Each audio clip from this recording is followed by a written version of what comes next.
Thanks so much, Julia. Hi, everybody. Good to see you. Welcome to this afternoon session here, the last day of Republica 2023. We're all coming back from lunch right now. Some of you are still having lunch, maybe. And thanks to the magnificent organization here, we have lots of bits and bytes to eat, a lot to choose from. But more and more people, whether it's late in the afternoon at home or lunchtime at work, and they don't have the time to cook or the time to go to a restaurant, they order food online. They order food via platforms. And the people, probably all of us have seen them in Berlin on their bikes with the big rucksacks that magically, seemingly magically, appear at our doorstep and deliver pizza, pasta, rice, whatever it is, to us. These are called platform workers or gig workers because they work for a short period of time, for a gig, just for a moment, delivering this food. But gig workers are not only the folks that bring food to our doorstep, those could also be people that drive us to the airport or the train station in ride-hailing. But there are many, many other gig workers around the world. People, for example, working entirely online. They're graphic designers, they're software developers, they're translators, ghostwriters. I could go on and on and on. Gig work or platform work has many, many faces, has many, many different types of jobs, but it has one thing in common. It's growing significantly, and it's a global phenomena. It's a global economy. So right now, we estimate that there are hundreds of millions of people globally engaged in this economy that is very, very often mediated via big platforms. And this new type of work brings new challenges and brings new questions to us. So if those people only work for a gig, what kind of pay do they receive? What would be a socially just wage?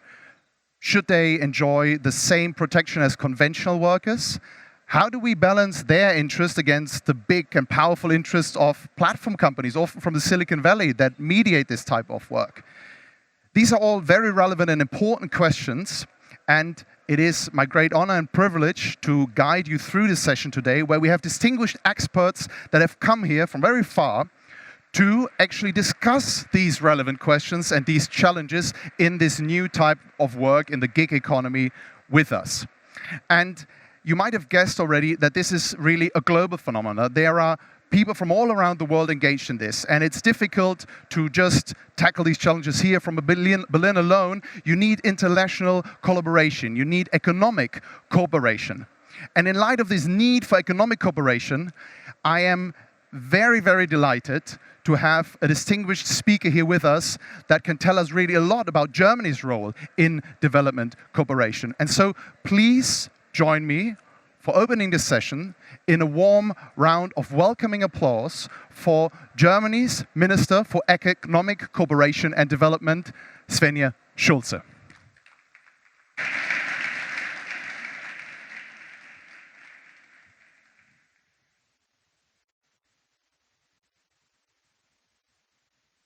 Yeah, ladies and gentlemen, colleagues, whenever Tomisin Adejeyan gets stuck in a traffic jam as he drives through Nigeria's city of Lagos, he opens the Mechanical Turk app and looks to see what jobs or gigs are being offered. So as he sits there with cars horn blasting all around him, you can imagine that here today, how that is, he puts on his headphones and transcribes videos onto his cell phone. Tomisin one takes on jobs paying less than 10 cents, but he's very happy with €2.50. That is more than he gets anywhere else, but he doesn't actually get paid in cash. Instead, he is paid in Amazon gift cards, and then he needs to ask someone in another country to bring his Amazon orders to Nigeria. So Tomisin can't actually live from these gigs. More and more platform work of these kinds are being outsourced from the global north to the global south. Programming and graphics in particular can be done more cheaply there. Here in Germany, people have got used to having food delivery, getting places by Uber, finding someone online to do repair jobs, all with just a few clicks and very, very cheaply. And this gig economy is booming across all sectors. But what's good for the platform is bad for the workers there. They have no contracts, are badly paid, and get work only now and again. They have no health insurance, no protection against accidents in the workplace. If they are sick and they can't work, they don't get paid. There is no trade union standing up for their rights. They click hire and fire culture is making them day laborers of the digital age. At its worst, platform work is nothing less than exploitation. So it certainly has a dark side. But I'm not here today to be the voice of doom.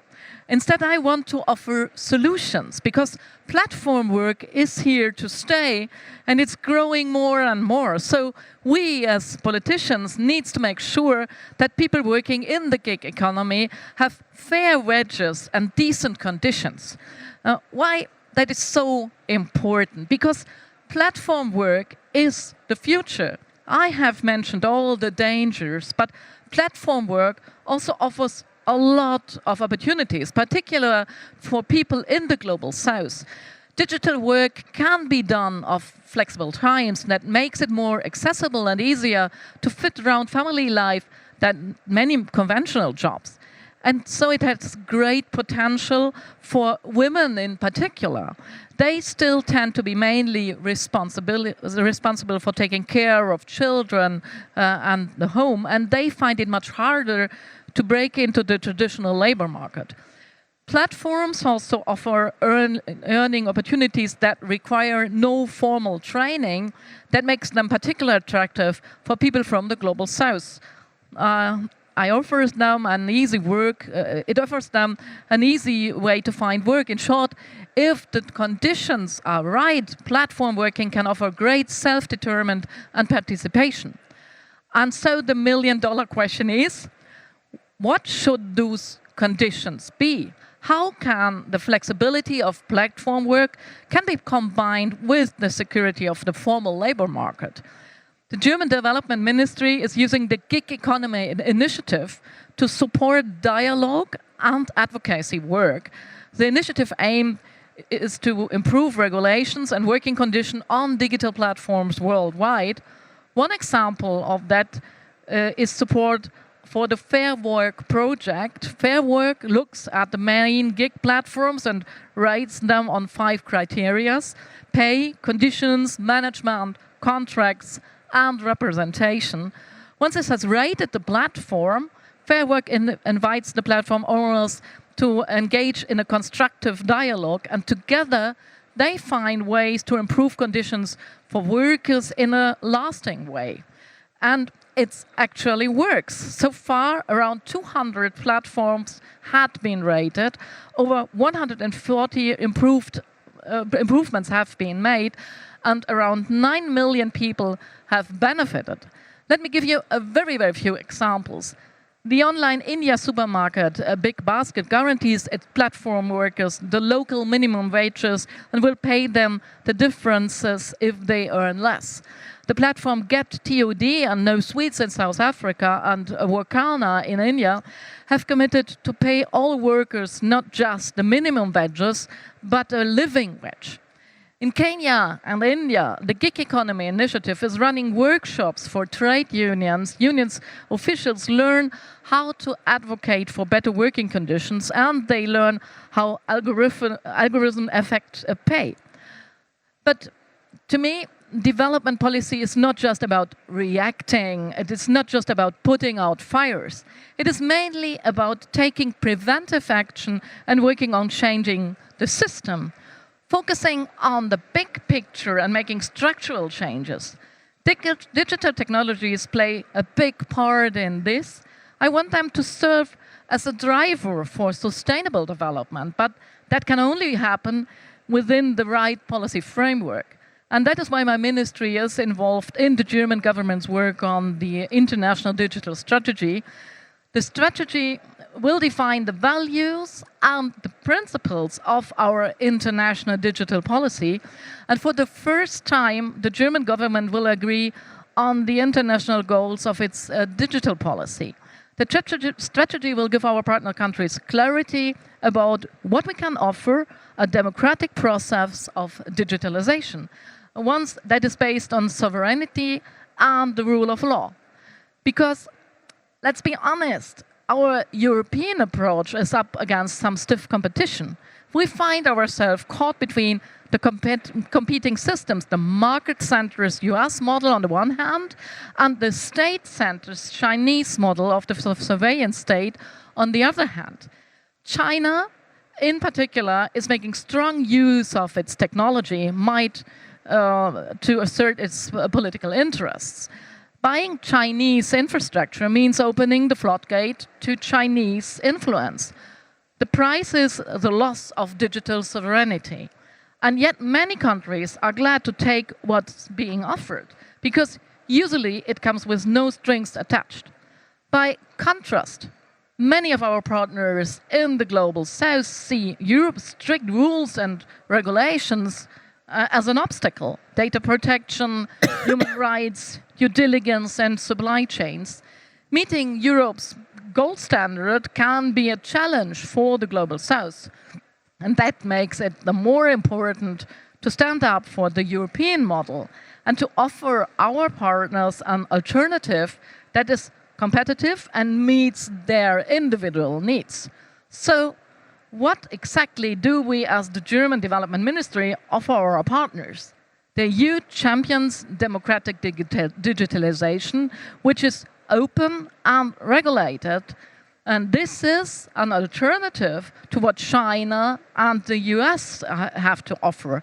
And so we are also defending values that are constantly under fire. Peace, freedom, and self-determination.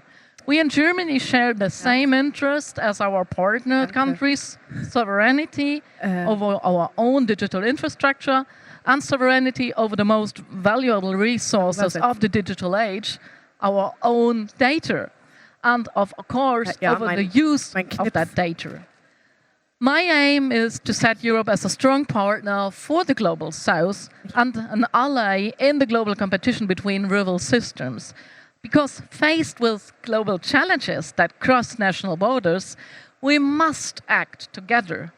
Firstly, because we are all in the same boat, whether in Cairo, Nairobi, or Kiev. Business and governments face similar challenges as those in Berlin, Brussels, or Washington. Whether we are talking about the open internet or smart solutions for public administration, we need a lively dialogue. And secondly, because when it comes to digital transformation, we can learn a lot from each other. Digital payment systems, for example, have existed much longer and are far more widespread in Kenya than they are in Germany. And when, during the pandemic, the local health authorities in Germany were still scratching their heads over contact tracing, Nigeria had already set up a successful pandemic management system. And that is why last December, I joined together with the GIZ and the KfW to form a new network. We wanted to create a forum where partners can learn from each other and work together on sustainable development. Digital Debt Point Global is a true all-arounder, bridging the digital gaps between gender, countries, and regions of the world, and using digital solutions to speed up the process. Through the network, we are working with our partner countries on pandemic management in Tanzania, in Peru, and in Ghana.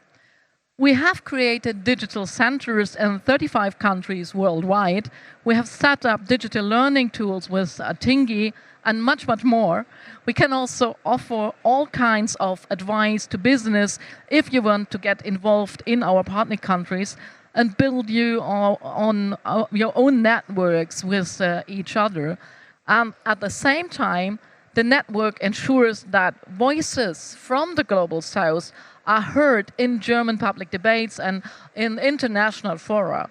Here again, it is about learning together and moving forward together. So if you feel like you have just been listening to advertising campaign, then you're quite right. Today, I'm here to campaign for a gig economy that is governed by fair rules that protect workers and create new, decent jobs.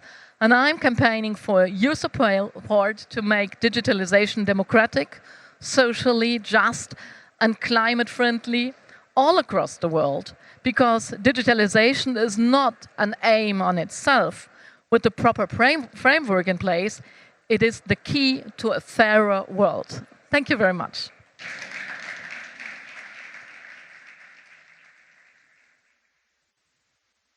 Madam Minister, thank you so much. I think that was a very fascinating speech and a lot of food for thought for our discussion.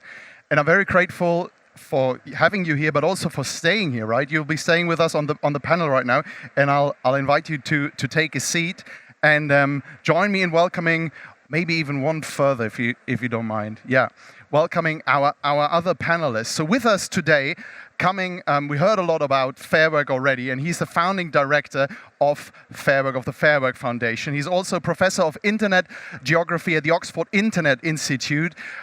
Join me in welcoming Professor Mark Graham.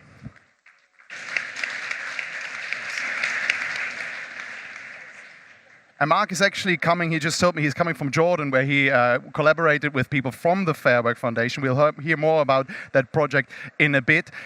Equally far-traveled is our next panelist. She is the country director of the Digital Opportunity Trust in Kenya and one of the founders of the Kenyan initiative We Create. In both of these roles, she's advocating for an inclusive digital economy. Please join me in welcoming Esther Kathigi.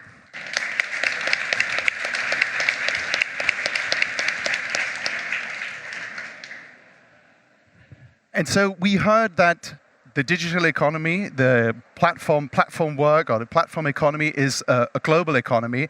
And there are, as I said, millions, hundreds of millions of people engaged in this economy. Obviously, we can't invite them all on stage, but thanks to the work of the people in the background and preparations, we have gathered some of the voices of these workers from all around the world, and we'd love to listen to them now.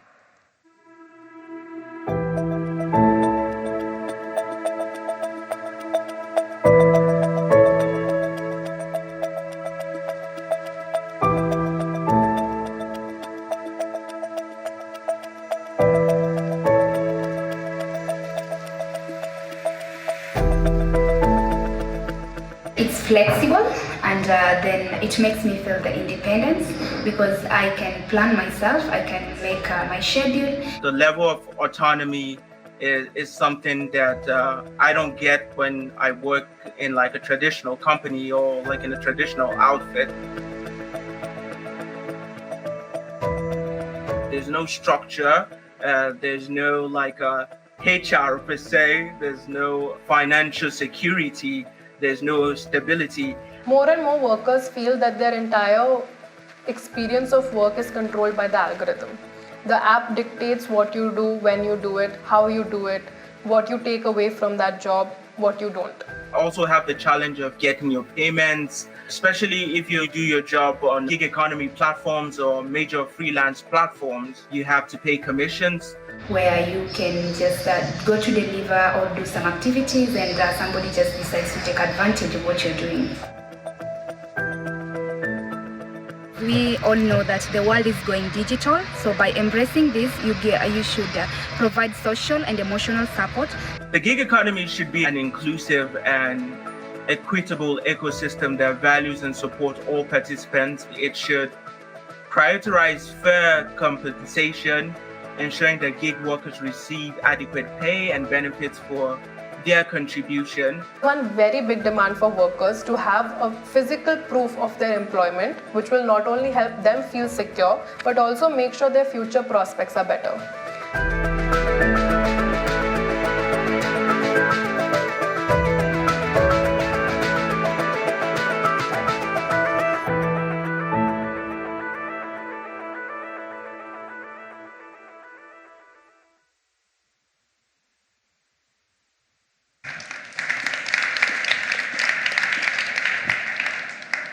So these are This is a snapshot. Some of the impressions of workers, as you can see, from all around the world engaged in platform work. But we have made our personal and professional experiences here on the panel too, Esther. So you've been working closely over the last, well, years, decade with gig work, with platform workers. From your perspective, what are their motivations to join the gig economy? Are they looking for flexibility? Are they unsatisfied with conventional working conditions? Thank you, and good afternoon, everyone.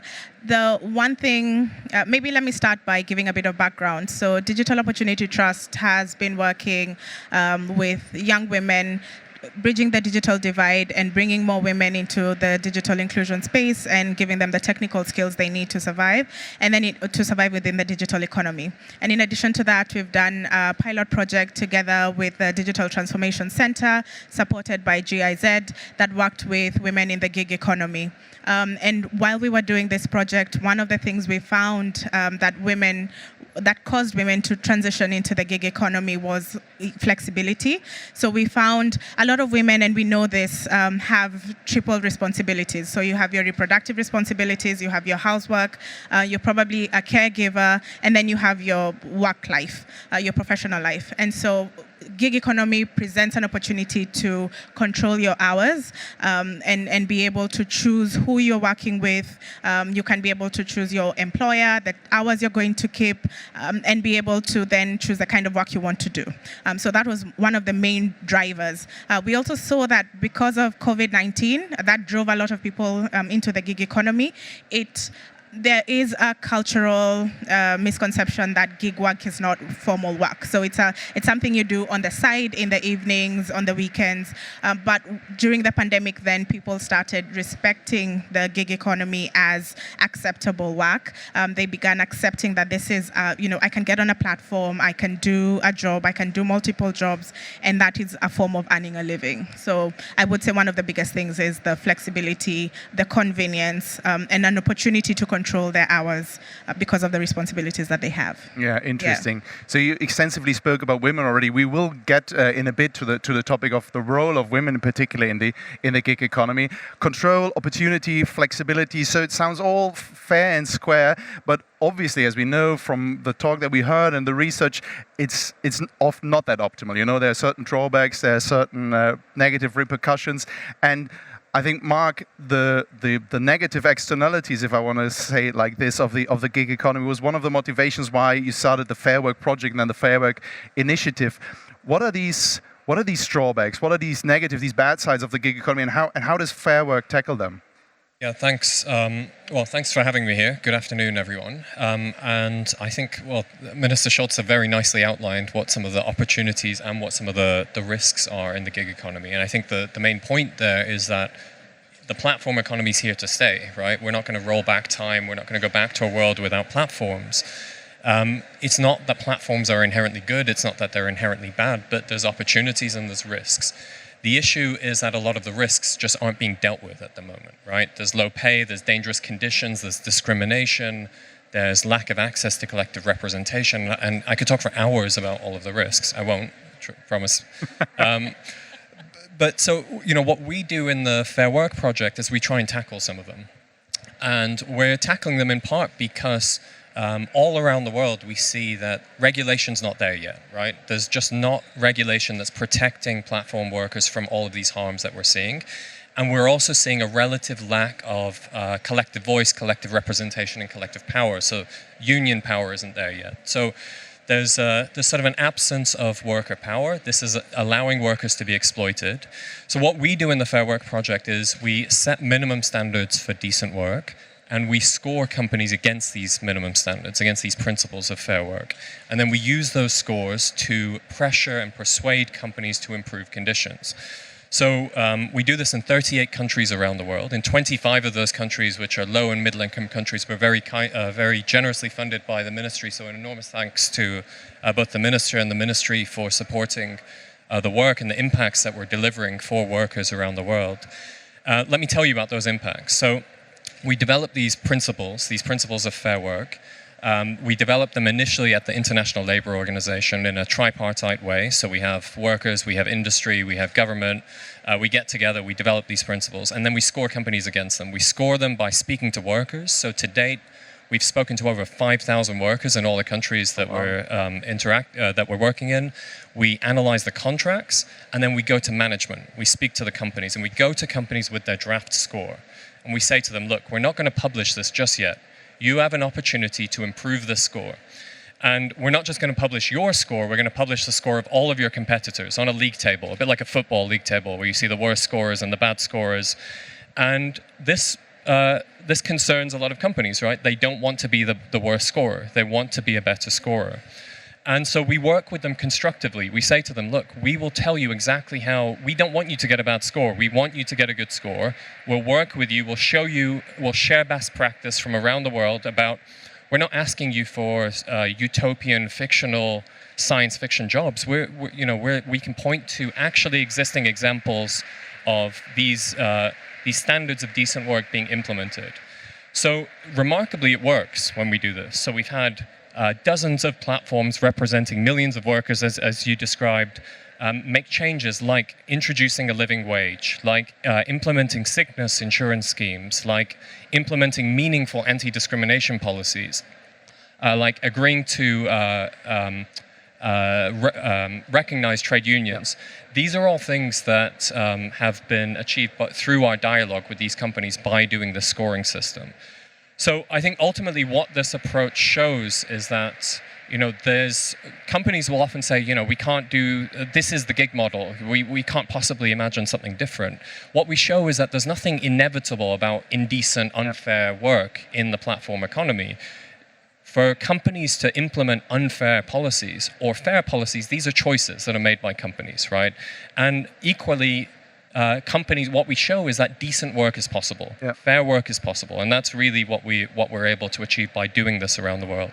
And that's, if I may say, pretty impressive. So you spoke of millions of workers and dozens of platforms. They're already changing their behavior. And you started, when did the initiative start? 4.5 years ago. Okay, wow, and that's a pretty impressive achievement. Yeah. Started just in India and South Africa, and now there's 38 countries in the network, and most of them are in the global south. We're on every continent, and it's really remarkable how we can share this best practice, how we can share actually existing examples of good practice from companies that are willing to step up and do those things to other companies that are a bit resistant or not yet willing or just haven't thought about these things yet. Cool, amazing work. And so, Madam Minister, we heard that the German government is, your house is supporting initiatives like the Fair Work Project. But what's the general strategy of the development cooperation in this digital space of the ministry?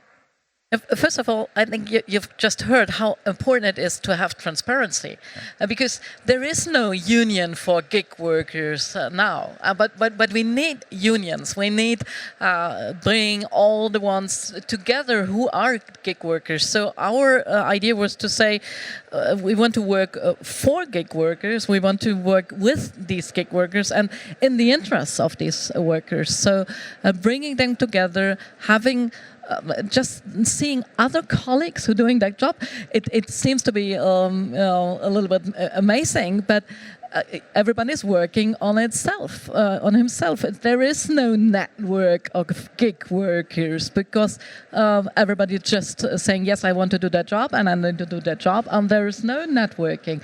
And therefore, what we heard here is so important, and that is part of our strategy, launching this gig economy initiative, bringing workers together, just doing something to make the conditions better, as you mentioned it before.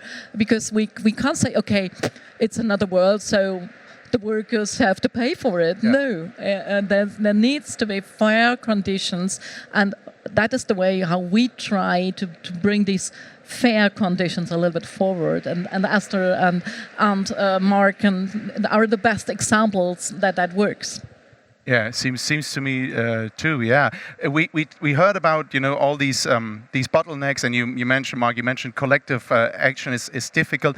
But I imagine, Madam Minister, that also on the policy side, I mean, Germany is an economically powerful, influential country, but this is a huge market. It's a global market, hundreds of millions of people. Is it really feasible for one country to support them all? Or doesn't it require collective action also in terms of policy making, like countries collaborating and policymakers collaborating from different places? Yes, everybody knows digital networks, digital platforms. They have no national borders, so it's not enough to work on a national level. We need cooperation on a world level. But seeing that the same platform has different conditions in every country. That means we need to do something to guarantee standards and bringing that forwards. And that is what we announced with our initiative. That is also what ILO, the International Labour Organization, is working on, having decent work in the platforms, having more transparency, as the other mentioned it before. And the ILO has that also on its conference platform, and that means a step forward that the international organization is working on it. And supporting this, that is something we can do. We can drive that forward in international organizations, and that is what we are doing. Yeah. We heard that women apparently have a particular role, and Esther, you've been working very closely with women in the digital space. But would you mind outlining to us, what are the particular challenges that women face? I mean, we know that there's a gender pay gap in the conventional economy, and there are certain obstacles, uniting childcare or home tasks with work obligations. Is there a particular challenge for, I assume, for women in the digital space, in platform work as well? Definitely, and not just one. There are multiple challenges for women who are within the gig economy. So, starting right from limited access to infrastructure. What the situation in urban areas versus rural areas is very different. Someone in an urban center probably has better access to the internet, speaks better English, is able to get caregivers to support with the work life, with their home life. However, someone in the rural area may not have the same access, so they may have to travel a slightly further distance to get access to the internet. Internet may be a bit more expensive to them. It may be more of a luxury than something that they use regularly.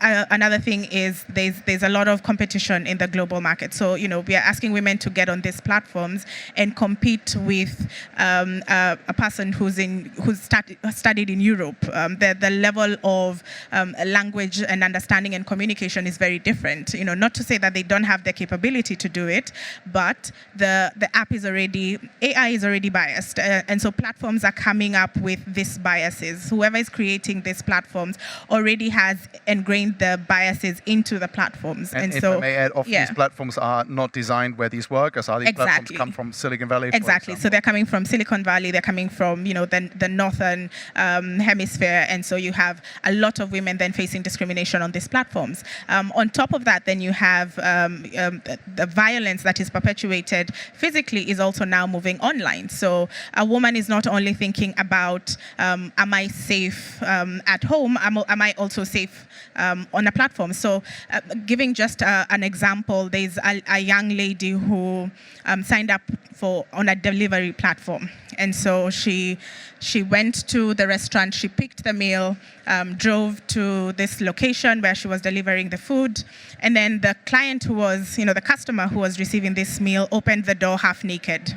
And tells her, why don't you come in? The money is inside the house. Wow. And so she has to make a decision. Do I walk into this house and get my money and risk my life, or do I go back? And so she made the decision to turn back and take the food back to the restaurant. And when she got to back to the restaurant to take the food, the customer had complained. My delivery was late, I didn't get my meal, and she was charged for that meal. So not only did she not get paid for a delivery that she could not do, but there's an added cost to her because she had to choose her safety versus delivering. Other examples is women who are on taxi hailing apps. They have to choose what times they can work. So yes, a woman will be able to wake up. So in the morning she's waking up, she has to prepare meals for her family, make sure the children have gone to school, get on the app, start driving. by 7 o'clock, it gets dark. In most African countries, by 7 p.m. it's dark. And so by 7 p.m. it's dark. She has to make the decision, do I continue picking clients? Are there areas where I will be accessing that are going to be safe for me, or are they going to be unsafe for me? So there are a lot of challenges that women are facing. And also in terms of being taken advantage of. So another example I can give you, a young woman who participated in our program, she had been working informally with one of her clients. They had a verbal agreement. And so, you'll come to my, so they connected through a platform. Yeah. Started the first job, and then afterwards the customer says, why are you on this platform? They're going to deduct an extra 30% from your take home. Why don't you work directly with me? And she agreed because it was an attractive offer.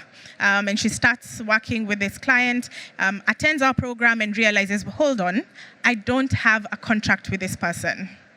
So, those are some of the things we're doing with women, giving them the knowledge, them understanding what are their rights, what do I need to have to protect myself, to ensure that I'm protected against this, whoever I'm working with, that interaction.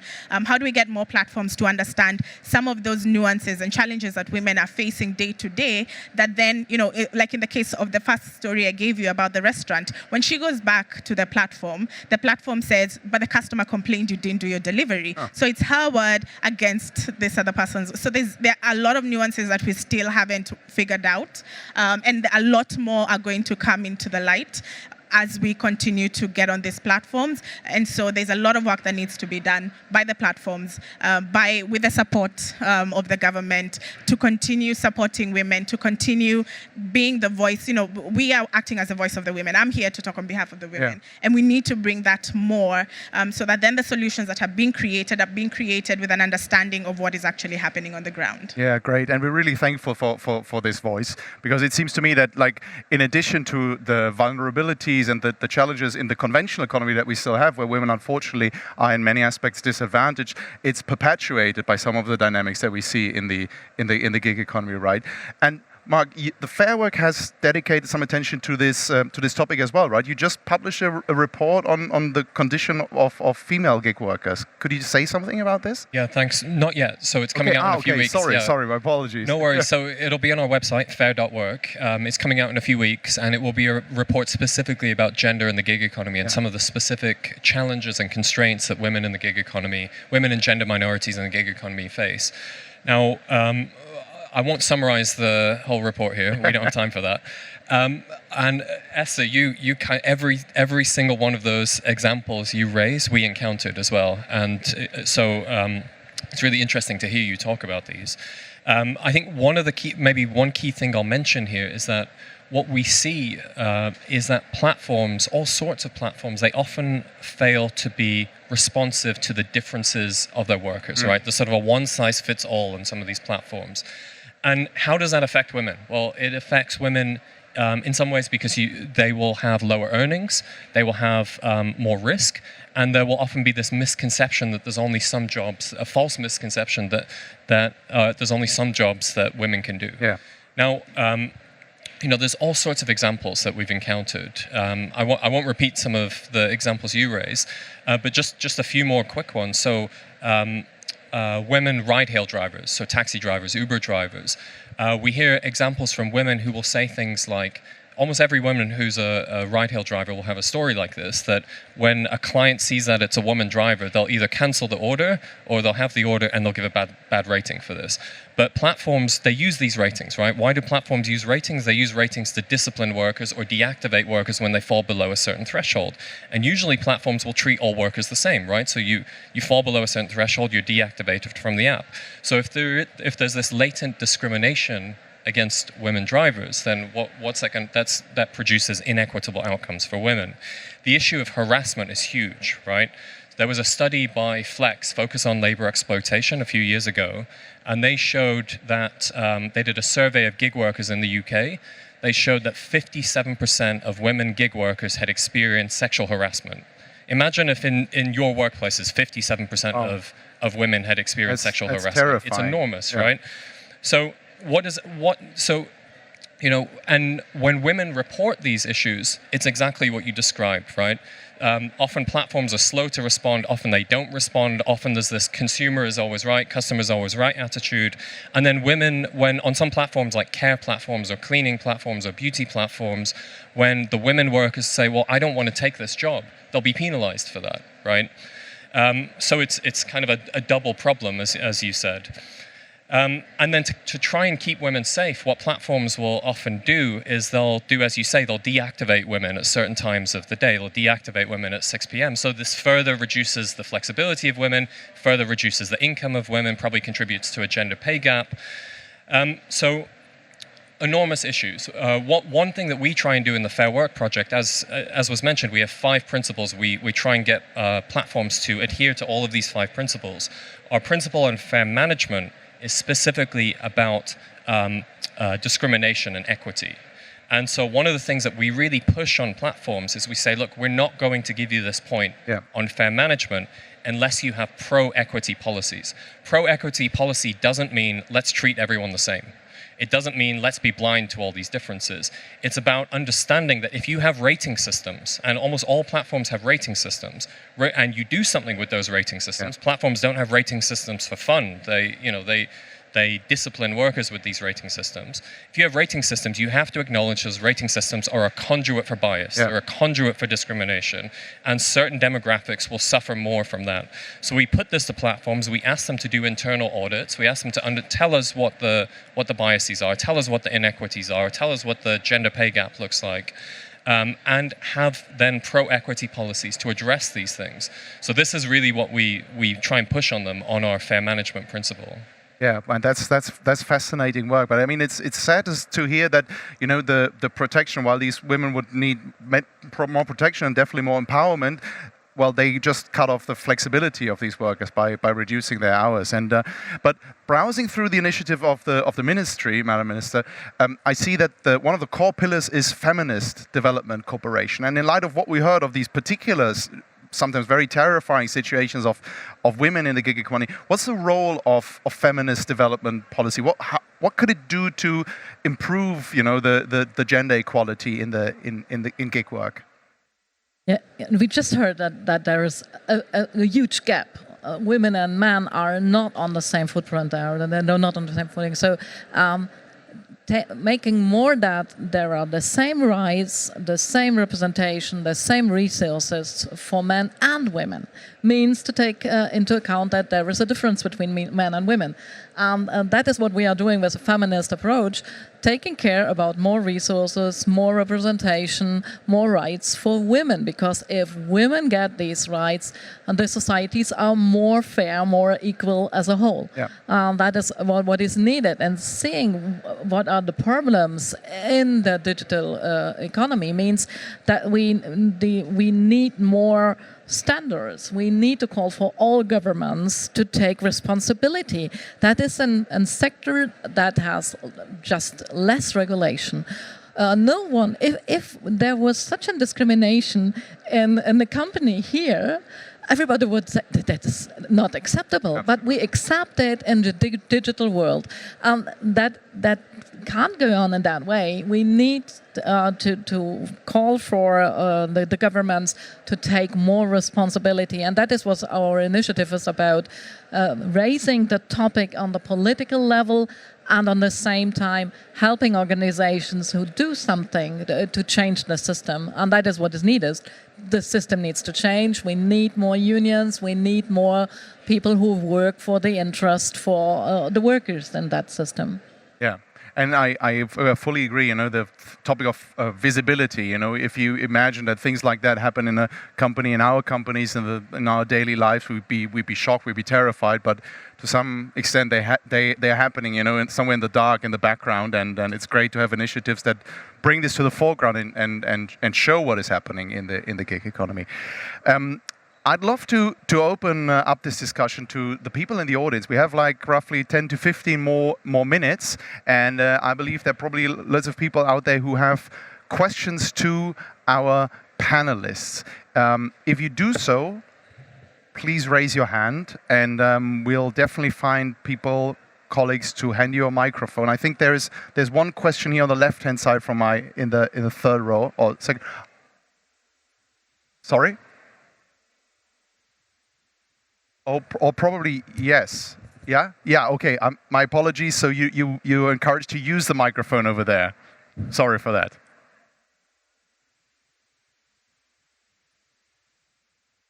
Okay. Can everybody hear me? So since my question is a bit complicated, I had to write it down. But it connects to what Minister Schulze said and what Professor Graham said about the absence of unions in gig worker economy.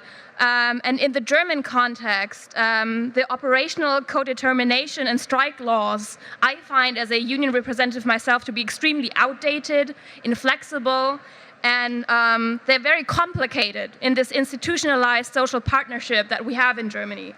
So since these structures are so hard to navigate and like workers' councils are so hard to establish for disenfranchised workers, for maybe foreign workers who don't have a German passport, maybe won't know their rights, isn't it time to like fundamentally change German organizational laws, like how people can like connect and can build representation instead of, and I love the Fair Work project, but do we need a more fundamental change than just like evaluate and shame corporations that exploit their workers? Thank you. Okay, so if I got this correctly, please correct me if I'm wrong. A reform of the strike law. I mean, there seem to be shortcomings with the conventional strike law already. We heard that collective action is almost, in some cases, not happening yet. Like it's just emerging in the gig economy. And I'm not entirely sure. It's been kind of addressed to both of you, Mark and Madam Minister. Maybe Madam Minister, you'd like to start on this, or Mark, you want to go? Well, yeah, thanks for the question. I think one of the things that we see around the world is that it's not just Germany where gig workers struggle to organize. They often have really impossible legal impediments against them, right? In some countries, because gig workers are independent contractors, they're self-employed, they're up against cartel law. If they're small businesses and they're not allowed to collectively organize, right? And I think this is really one of the issues that we need to grapple with, that throughout the gig economy, there is a lot of false self-employment, right? So I'm not in any way saying that all gig workers should be employees, but a lot of them should. There's a lot of false self-employment, and a lot of those workers really deserve the protections that come with employment: minimum wage, sick pay, maternity, right to form a trade union, and everything else that comes with employment. So I think this is really, if there's one policy that we need to push everywhere, it's to make sure that we stamp out all of this false self-employment, because that will give workers the rights that come, that are hard fought, that come with employment. And I absolutely agree, because there are international companies, we need international standards. And we need to raise that topic also in Germany. There's a lot of work to do for us also to regulate this sector and have the same rights as we have in the world outside, in the non-digital world. Is there something outside? Yes, in the non-digital world, but also regulating this kind of work that is needed, and that is not enough to have that on a standard here in Germany or in Europe. We need international standards for it, because the workers are also in the global south, and the way we in the north are working affects the workers in the global south. So having a standard on the world, that is what is needed. And yes, I know that is nothing that you can do in 4 or 5 weeks, but we have to start to work on it. Because if we don't start it, if we don't talk about it, nothing will change. And that is what we are doing with the initiative, what we are doing with these concrete examples, telling what is needed, what is possible today, and how an international system could look like. Mark, I think you wanted to reply to that, right? If I could just build on that real quick. I think one of the most interesting features of the online gig work, the remote platform work, is that most of the demand comes from only a few countries in the world, right? European countries, Canada, America, Australia, Japan. But the work is done globally, right? And I think it offers those countries where a lot of the demand comes from to really try and enforce standards throughout these production networks, throughout these value chains. So I think we can take inspiration from something like Germany's supply chain law, where companies are required to implement human rights minimum standards, not just for their own employees, but throughout all the companies in their production network.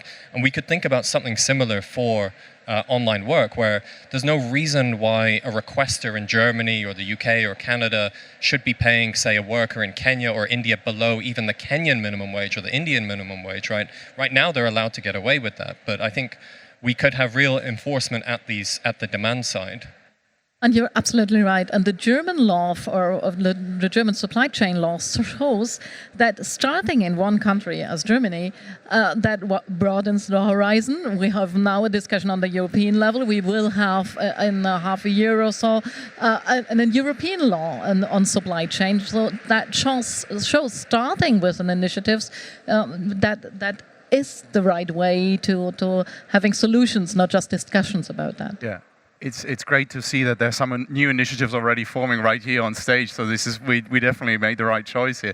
But Esther, you wanted to say something? Yeah, I was just going to add that one of the things that we are seeing is the power of communities. So while a lot of the independent contractors cannot unionize, they are coming together and forming communities where at least they can get to understand their rights. They can start to understand, what is it that you're getting as a benefit that I'm not starting to receive, and it's very important to encourage, to sort of support these communities that are starting to form, because then they can, then you have the voice of the platform workers, and the more and more of this young women and even young men who join these communities, then you have an opportunity to get to the point where you can go to the government and say, look, we're not a union, we're a community of 20,000 platform workers, and here are our challenges, and this is what we are facing. We have a strong voice for us to represent us. Yeah. It seems to me, at least, that for all of this action, like there seems to be a common theme, which is transparency. To make all these things happening, that you need to have the transparency, so to show what are the conditions of women. Like, are people really supposed to be freelance, or shouldn't they be employed? Like, have a close look at how reality looks like. So this seems to me a common theme in all of these initiatives. And I'm wondering if there are more questions, actually. We definitely have time for one more question. Yeah, there's one more. I think you'd be advised to use the microphone over there. Or there are even two more.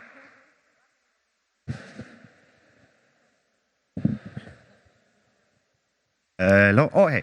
Yeah, I'm Victor Lange. I'm involved with Bits and Bäume right now. And you said it's often not possible to organize or to unionize in certain autocratically ruled countries. And I really like your project, and I am thinking about taking this a step further to organize people around their autocratic regimes to achieve those democratic standards. Because I see like democracy is on a decline on a global scale, and we need to fight back proactively against this. And if you share this vision, and if you would work toward this.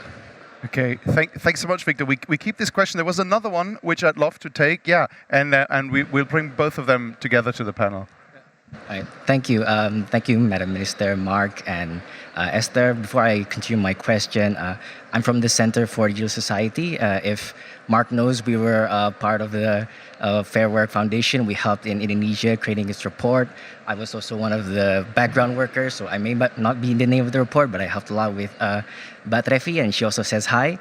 And my question is, having been able to, the opportunity to work in creating this report, we were creating these ratings, and also as a user in Indonesia of these platforms, I was kind of wondering, how did our report, impact these companies? Do they actually audit themselves, and have they created, any changes towards their mechanisms in their business models? Because, when in reality, with the report that we created and the reality that we see, sometimes the progress is going, backwards in a sense. Gojek and Grab, for example, in Indonesia, has become more problematic nowadays with lesser pay for the workers, yet also they charge more for the customers. So I'm quite curious, Mark, as how this Fair Work rating has impacted, and thank you very much for the opportunity. Thank you so much. So these are actually two questions, like, what about change? Like, how can we bring change to this? And Mark, I'd love to start with the first question. Like, what do you say about, what about the impact of the reports? Do you see feasible impact? Yeah, I think one thing, and hi back to Trevi, and thanks for all your work on the Indonesia report. I think it's a great question, and one of the things that we've seen in the work. So as maybe I didn't describe this properly earlier, but one of the things that we do in the project is we don't just score companies in each country. We score companies in each country in each year. So we go back and we score them year after year. And one of the things that we've seen is when we do a first year of scoring, the take up from companies that they don't really know who we are. We're not really embedded into the local informational ecosystem. They don't really understand the kind of pressure that we're going to put on them by giving a bad score.